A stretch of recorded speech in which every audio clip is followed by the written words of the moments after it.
Hello friends, I welcome you all in my YouTube channel. आज इस video में हम MPC 005 जिसका नाम रिसर्च मेथड्स है उसका ब्लॉक 4 का भी यूनिट 4 करेंगे, जो कि 16 चैप्टर है। जैसा कि आपने देखा कि पूरे एक मॉड्यूल में 4 ब्लॉक्स हैं और 4 ब्लॉक्स में जो है ईच ब्लॉक कवर्स 4 यूनिट्स, तो टोटल मिला के 4 ब्लॉक्स में 16 यूनिट बन जाते हैं। और आज हम इस वीडियो में लास्ट यूनिट को जो है कवर करेंगे, जिसका नाम है reporting and evaluating in qualitative research. हम जो क्वालिटेटिव रिसर्च करते हैं उसमें जो हमारे को इन्फॉर्मेशन, जो डाटा, जो जितना भी हमारे पास जो डाटा आता है उसको हम कैसे रिपोर्टिंग करते हैं, कैसे उसको हम इवेल्युएट करते हैं, उसके बारे में हम जानेंगे इस लेसन में।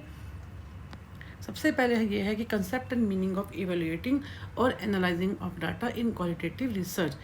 जैसे कि हमने किया कि जो क्वालिटेटिव रिसर्च क्या होती है, जो ऑब्जर्वेशन बेस्ड होती है और जिसके अंदर कोई कंट्रोल कंडीशन की जरूरत नहीं पड़ती, और जो क्वेश्चंस होते हैं वो भी क्या है, स्ट्रक्चर्ड भी होते हैं और ओपन एंडेड भी होते हैं। तो इसमें क्या होता है कि after collecting the data through various techniques और methods of research, this researcher tries to find out a solution to a problem. Mainly हमें क्यों करते हैं इवेल्युएशन, क्यों करते हैं उसको एनालाइज क्यों करते हैं, जो हमारी जो रिसर्च प्रॉब्लम होती है उसका सोल्यूशन फाइंड आउट करने के लिए। तो उसमें वो ये कि the researcher tries to find out a solution to a problem, behavior or uncertain environment. Such a solution or conclusion can be reached only with the help of systematically analyzing or evaluating the data or information gathered and then organizing the analysis and interpretation in the form of report writing होती है। and once the data has been collected with the help of questionnaire हम use करते हैं, हम interview use करते हैं, FGD जिसका focus group होते हैं जिनमें हम पूरे ग्रुप के साथ इंफॉर्मेशन लेते हैं,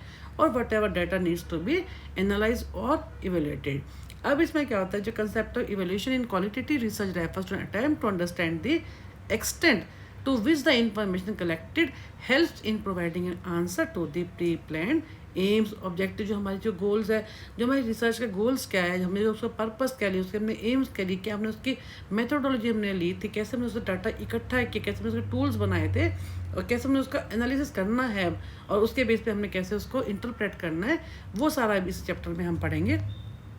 स्टेप्स में। ये बहुत ही इजी चैप्टर है और बहुत ही मतलब कि इम्पॉर्टेंट है कि जो इसी पे जो डिपेंड करती है हमारी पूरी रिसर्च के, हमारी जो हमने जो रिसर्च ली है उसके फाइंडिंग्स क्या है, कैसे हमने उसको डिस्क्राइब किया, कैसे हम उसको एनालाइज़ किया, जितना भी डाटा उसको कैसे एनालाइज़ किया है। क्योंकि ज़रा सी भी गलती से जो हमने जो इतना सारा जो डाटा हमने कलेक्ट किया है उसमें ज़रा सी भी गलती से जो हमारे जो रिजल्ट होते हैं, कंक्लूजन होते हैं, ये जो हमारी रिपोर्ट होती है वो सारी ही गलत हो जाती है। तो इसमें क्या है कि इन्होंने क्या कहा है, following are the steps of the process of evaluating data. First reading the overall collected data, जो हमने जितना भी डाटा लिया है उसको रीडिंग, देन कैटेगराइज करना उनको, फिर लेबलिंग करना उनकी, फिर आइडेंटिफिकेशन, जो कॉजल इम्पैक्ट जो हमारे वेरिएबल्स हैं उनको देखना, आइडेंटिफाई करना कि उनका आपस में रिलेशनशिप देखना, फिर उनको रिकॉर्डिंग, फाइलिंग या उनकी रिपोर्ट बनाना।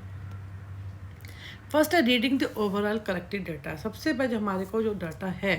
उसको देखना कि जो हमारा स्टडी पर्पस है, क्या हमने डाटा उसके अकॉर्डिंग ले लिया है। Firstly the researchers tries to go through the details of the information collected through various sources, interviews है, जैसे वीडियो टेप्स है, ऑडियो टेप्स है, observation, so there so many method for collecting the information data for the study purpose. And this help, जो ये जो step होता है इसमें क्या होता है, helps in getting as much information as it is required regarding the variables which the researcher selects for the studying. कौन से उसको वेरिएबल लेने हैं, कौन सा इंडिपेंडेंट वेरिएबल रहेगा जिसका हम इम्पैक्ट देखते हैं, और कौन सा डिपेंडेंट वेरिएबल रहेगा जिस पर हम जो है इम्पैक्ट देखते हैं, कौन से एक्सटेनियस वेरिएबल हो सकते हैं जिसको वो कंट्रोल कर सकता है, कौन से ऐसे होते हैं जिसको हम वो कंट्रोल नहीं कर सकता। तो ये सब चीज़ों के बारे में क्या होता है, उसके जो कलेक्टिव डाटा आता है उसको फर्स्ट ऑफ ऑल ही और she reads and then categorise, जो भी सारी इन्फॉर्मेशन उसको कैटेगराइज करना, उसको जो एज है उसको स्पाइस है, सेक्स है या एजुकेशन का जो है वो उसको अलग से उसको कैटेगरी देना, किसी का ऑक्यूपेशन है उसके हिसाब से वो अलग देना, इनकम है इनकम को अलग, वो सब चीज़ें आती हैं कि from the collected information the researcher और द एनालिस्ट सोर्स क्या करता है, जितनी भी इंफॉर्मेशन उसने ली है विच में have direct or indirect effect on the behavior, objects, events or practices selected for the study. After sorting the data, जितना भी डाटा को ले लिया सेलेक्ट, उसके बाद क्या क्या करा, सॉर्ट आउट किया उसको, द रिसर्चर कैटेगरीज, उसको क्या करता है, उसको कैटेगरीज बनाता है डिफरेंट, जैसे मैंने अभी आपको बताया कि एज, इनकम जो है, उसकी सोशो इकोनॉमिक स्टेटस जब वो तैयार करता है उसका, तो हर चीज़ की उनको रेस्पॉन्सिस को जो है कैटेगरी वाइज को में डिवाइड कर देता है। इन्होंने लिखा है for example the researchers may categorise the information to concern suggestion, strength है, वीकनेसेस है, सिमिलर एक्सपीरियंसेस, प्रोग्राम, हर तरह की सिमिलर इंफॉर्मेशन को वो एक अलग कैटेगरी में डालता है। इस तरह से वो डिफरेंट जो कैटेगरी है वो डिज़ाइन करता है। नेक्स्ट कम टू नेमिंग और लेबलिंग। अब जो वो कैटेगरी हो गई हैं, इन्फॉर्मेशन उन्होंने पूरा डाटा जो है कैटेगरी में डाल दिया, फिर उसकी लेबलिंग करता है। जैसे मैंने अभी आपको बताया कि एज में कौन से मेल होंगे, कौन से फीमेल, कौन उनकी लेबलिंग करेगा ऊपर, ये मेल की, फीमेल की, ऑक्यूपेशन की, सोशो इकोनॉमिक स्टेटस की, या जिनमें उनकी एजुकेशन लेवल की, तो हर एक की वो क्या करता है लेबलिंग करता है कि keeping all the information suggestion under the category of proposition, जो उसने कैटेगरी ली है, खुद मानी है जो। देन है identification of the causal relationship. फिर क्या करता है वो कि जितने भी रिलेशनशिप हैं उनको कॉजल जो दोनों जितने भी वेरिएबल होते हैं उनका आपस में रिलेशन देखता है with the help of categorising and labelling of information. यहाँ तक करने के बाद researcher gets an idea of the direction of flow of information. This help the researcher और the analyst to discover patterns को देखता है कि जो रिलेशनशिप है वो कॉजल पॉजिटिव है, नेगेटिव है, या कोई रिलेशन है कि नहीं। For example if most people of the sample under study belong to the same geographical area, एक ही जोग्राफिकल एरिया से most of the people, we may stated people if live in that area may have a certain problem. हम अगर देखते हैं जो हमारे जो ज़्यादातर लोग जो है उसी एक पर्टिकुलर जोग्राफिकल एरिया से, तो हम कह सकते हैं इस कारण से वहाँ पर जो सब लोग जो हैं उस पर्टिकुलर एरिया में रहने वाले लोग जो हैं उनको ही ये प्रॉब्लम है मनी। और most people of the sample under study belong to same salary strata, तो उसमें जैसे हम कहते हैं कि 65% लोग जो है इस इनकम ग्रुप में आते हैं। ये हम एजुकेशन में लेते तो हमारे जो स्टडी एरिया था उसमें हमारे इतने लोग लिए, और उसमें जो हमारे सैंपल के अंदर 40% मेल जो थे वो पोस्ट ग्रेजुएट थे, और 60% जो थे वो जो होते हाई स्कूल पास थे। हम कहने का मतलब ये कि वो जस्ट एज्यूमिंग कि उसमें सैंपल में क्या होता है सेम उसको एक सेम स्टेटस में डाल लेते हैं। फिर उनका जैसे उन्होंने कहा ना कि रिलेशन देखते हैं, जैसे एक पर्टिकुलर एरिया में इतने लोग हैं तो इस कारण से ये जो प्रॉब्लम है इन सब लोगों को है। तो उन्होंने क्या किया, this pattern association of the themes are done on the basis of the experiences of the responses of the sample and experience of the researcher during the study. Then recording, जितना भी डाटा आता है उसको record करते हैं, उनकी reporting करते हैं। Once the patterns of relationship are analyse, the analyst need to keep a track or record of the same, सबको रिकॉर्ड करता है। And these records or files of the guide for future, क्योंकि उसकी report बन जाती है ना, तो उसके बाद कोई और रिसर्चर जो होता है सेम सैंपल के ऊपर वो भी काम कर सकता है, या यही जो रिसर्चर आगे फर्दर भी काम कर सकता है। तो जितना भी उसने कंपाइल किया है, जो भी उसने रिकॉर्ड रखी है, जो रिपोर्ट बनाई है, सारी को वो संभाल के रखता है, उसको रिकॉर्ड करता है। रिकॉर्डिंग का मतलब है हर चीज़ उनके पास होती है, मतलब कि इसका एविडेंस होता है। यूँ नहीं कि इन्फॉर्मेशन जैसे उसकी आपकी जो है स्टडी हुई, रिपोर्ट बनी और आपने उस चीज़ को डिस्कार्ड कर दी, नहीं, हर चीज़ वो संभाल के रखता ताकि फ्यूचर स्टडी पे वो काम आ सके।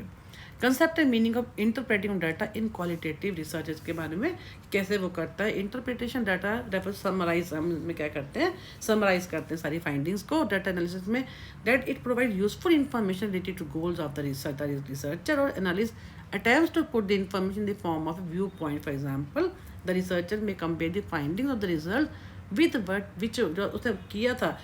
स्टार्टिंग में, जो उसको एक्सपेक्टेशन थी उससे वो कंपेयर करता है अपनी फाइंडिंग्स को। एंड इट में ऑल्सो भी comparison or description in context of the standardise product, यानी जो स्टैंडर्ड्स का मतलब क्या होता है, जो ऑब्जेक्टिव होते हैं जिनमें कोई भी बायस नहीं होती, और जो उसने गोल लिए थे क्या वो उनको फुलफिल करते हैं या नहीं करते। Or it may simply be an explanation of the achievement and accomplishment, जो उसने अचीव किया है उसकी एक्सप्लेनेशन होती है क्या, जो हम इंटरप्रेट जो डाटा को हम इंटरप्रेट करते हैं। द इंटरप्रिटेशन में ऑल्सो भी इन सिंपल वे स्वॉट एनालिसिस। स्वॉट का मतलब क्या, ये हम हर रिसर्च में हम देखते हैं। स्वॉट का मतलब क्या है, एस से क्या होता है स्ट्रेंथ्स, डब्ल्यू से क्या होता है वीकनेसेस, ओ से अपॉर्चुनिटीज़ एंड थ्रेट्स। थ्रेट्स क्या होते हैं, ये जिससे हमें लगता है कि ये जो हमारे को डर वाली बात जिसको बोलते हैं कि हम अगर ऐसा करेंगे तो ये ऐसा हो जाएगा, हमें जिस चीज़ से दूर रहना चाहिए, कहने का मतलब ये है। While interpreting the data, it is suggested that the researchers should summarize the finding in such a way that it would not only help the group, ये सिर्फ जो स्टडी के लिए जो ग्रुप हमने लिया है तो उसको हेल्प ही नहीं करे, but also provide an opportunity for the other researchers to conduct the related research in a better and more efficient way. इन्होंने यही कहा भाई कैसे जो हम जो रिसर्च करते हैं उसका क्या बेनिफिट है, उससे हम फर्दर क्या हो सकता है, हमको कैसे कैसे जो उन्होंने कहा है कि स्वॉट एनालिसिस का मतलब क्या है, जो हमारी जो है हमने रिसर्च ली है वो क्या उसकी स्ट्रेंथ्स है, क्या उसकी वीकनेसेस हैं, क्या उसकी अपॉर्चुनिटीज, क्या उसके जो है थ्रेट्स हैं, तो ताकि जो है इस रिसर्च को आगे जो है it is also taken care that the interpretation are summarise in such a way that findings can be justified later on. जब हम रिपोर्ट राइटिंग करते हैं तो उसको जो हमारी फाइंडिंग्स है उसको जस्टिफाई करना, उसको लिखते समय उसको हर चीज़ को आपको एक्सप्लेन करना पड़ेगा, जो आपने जो काम की है वो जस्टिफाइड भी है कि नहीं, कोई गलत तो नहीं है, कोई इसमें बायस तो नहीं है, कोई उसमें सब्जेक्टिविटी तो नहीं है। The finding should also have proper support of the relevant literature review. तो ये हमारा जो था concept and meaning of interpreting of data in qualitative research था। अब हम बात करेंगे स्ट्रेटजीज। हम जो स्ट्रेटजीज होती हैं वो कौन सी इसमें अडेप्ट करते हैं क्वालिटेटिव रिसर्च में, कौन कौन सी स्ट्रेटजीज को हम अपनाते हैं, कौन सी स्ट्रेटजीज हम अडॉप्ट करते हैं। फर्स्ट है मेकिंग ए फाइनल लिस्ट, इसमें नंबर 2 पे elaborative narrative then the use of matrices. इसमें क्या होता है, नंबर 1 पे the researcher may summarise the label categories, हमने कैटेगरी बना दी and also code them and prepare a final list of finding which can further be explain the later stage. सबसे पहले वो एक फाइनल लिस्ट बना लेता है अपने पास, क्या करता है रिसर्चर, जो भी उसके ऊपर रिस्पॉन्सेज आए हैं उनकी को लिस्ट बना लेता है किस चीज़ के अपनी फाइंडिंग्स की, और findings which can further be explain, जो कि अगली स्टेज में हम इसको यूज़ करेंगे। फिर है उसकी इलेबरेट नैरेटिव, जो हमारे पास इंफॉर्मेशन आई उसको हम इलेबरेट करते हैं।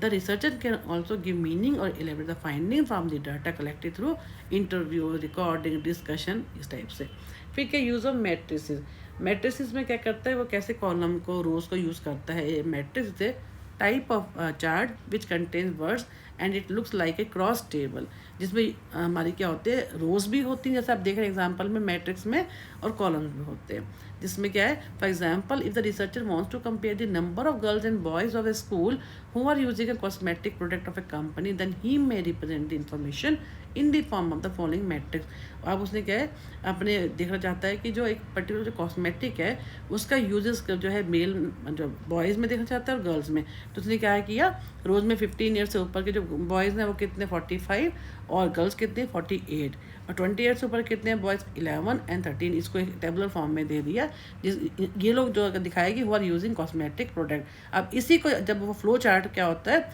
जब वो ये तो हमने जो ऊपर किया रोज एंड कॉलम में मैट्रिक्स में किया, जब उसके एक डायग्राम में दिखा देगा तो उसको हम कहते हैं flow chart. A flow chart is a diagrammatic representation boxes containing variables and arrows indicating the relationship between variable, जैसे इन्होंने यहाँ पे दिखाया, कैसे दिखाया, कॉस्मेटिक है लेफ्ट में, उसको फर्दर जो एज ग्रुप में जैसे हमने ऊपर किया टेबल में कि 15 to 19 मोर देन 20 ईयर्स का, जब मोर देन 15 to 19 ईयर्स के बॉयज़ कितने हमने अभी ऊपर किए हैं 45 अलग से ले लिए, 48 गर्ल्स ले ली, then again more than 20 years वाले कितने हैं कि 11 जो है 11 बॉयज़ हैं और 13 जो हैं गर्ल्स जो who are using the cosmetic. तो ये इस टाइप से इन्होंने जो है बताया है कि हम कौन कौन से जो स्ट्रेटजीज का अडॉप्ट कर सकते हैं for data interpretation of qualitative research. Then come to concept and meaning of reporting of the data in qualitative research. इसमें सिंपल है कि मीनिंग क्या होता है रिपोर्टिंग का, कि preparing a report of the finding of the research conducted is the ultimate challenge. Last का जो स्टेप होता है वो क्या होता है, ये रिपोर्ट होता है, ये बहुत चैलेंज भी होता है इसमें, क्योंकि एक रिपोर्ट जो होती है उसी से ही एक ले मैन को, एक आम आदमी को वो समझ में आता है कि कैसे क्या एक, जिसमें हम गोल से लेकर और हमारे ऑब्जेक्टिव सब कुछ उसमें हमारे कैसे हमने टूल्स बनाए, क्या हमने एरिया लिया, क्या स्टडी सैंपल था हमारा, कौन पूरी पॉपुलेशन क्या थी, सैंपल साइज़ क्या था, उसके अलावा हमने कौन से टूल्स बनाए, कैसे हमने इंफॉर्मेशन कलेक्ट की, ठीक है, कैसे उसको एनालाइज किया और कैसे हमने उसकी फाइंडिंग्स को निकाला, तो उन सबको हम जो है पूरा डिटेल में जो है लिखते हैं। Reporting for data refers the ultimate discussion of the interpretation and findings backed by the relevant support of the relevant literature, जिस पे हमने देखा कि जो पिछले जो है कितनी स्टडीज हुई उनके बारे में, and reason behind such finding, जो भी हमने फाइंडिंग्स दी है। और कहने का मतलब ये है कि ये एक जो बुक जो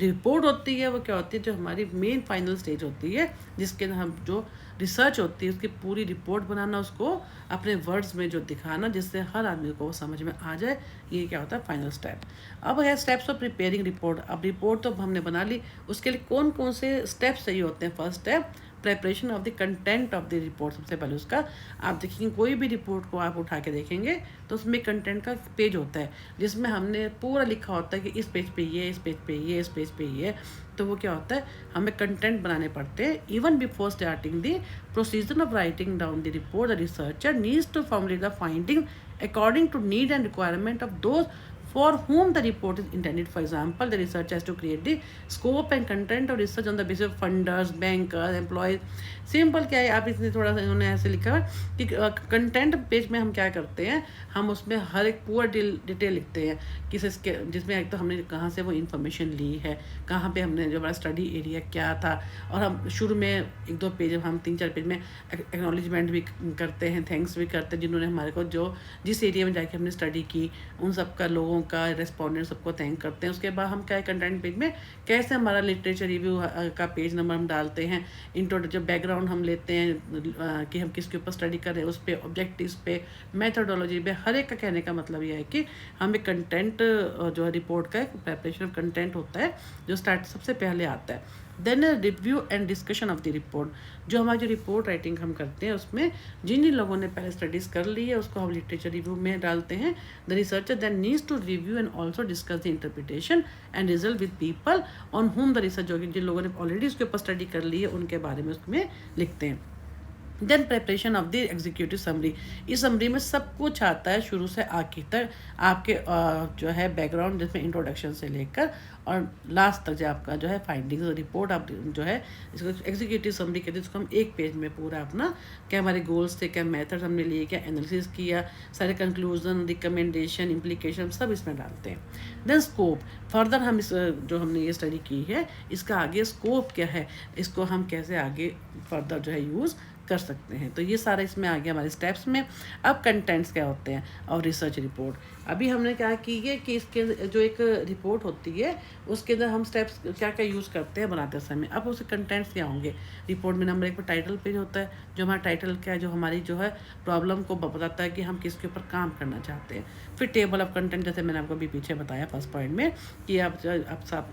जो है after getting done with the title page, researcher prepare list of contents of the research work and their page numbers. Then executive summary, जैसा भी हमने किया है कि सारी पूरी जो है हमारी जो जिसको बोलते हैं रिसर्च रिपोर्ट की वो एग्जीक्यूटिव समरी होती है, वो जो कि एक पेज के अंदर आती है। Then purpose of the report, हमने जो पर्पस है, हमारा गोल कहते हैं, ऑब्जेक्टिव्स क्या आते हैं हम उनके बारे में लिखते हैं, जिसमें हम जनरल ऑब्जेक्टिव होता है, जो हमारा जनरल ऑब्जेक्टिव होता है वो हमारी रिसर्च का टॉपिक ही होता है, और स्पेसिफिक ऑब्जेक्टिव में क्या होता है बहुत सारे अलग अलग, जिसको हम पूरी अपनी जो है रिसर्च में जिन जिन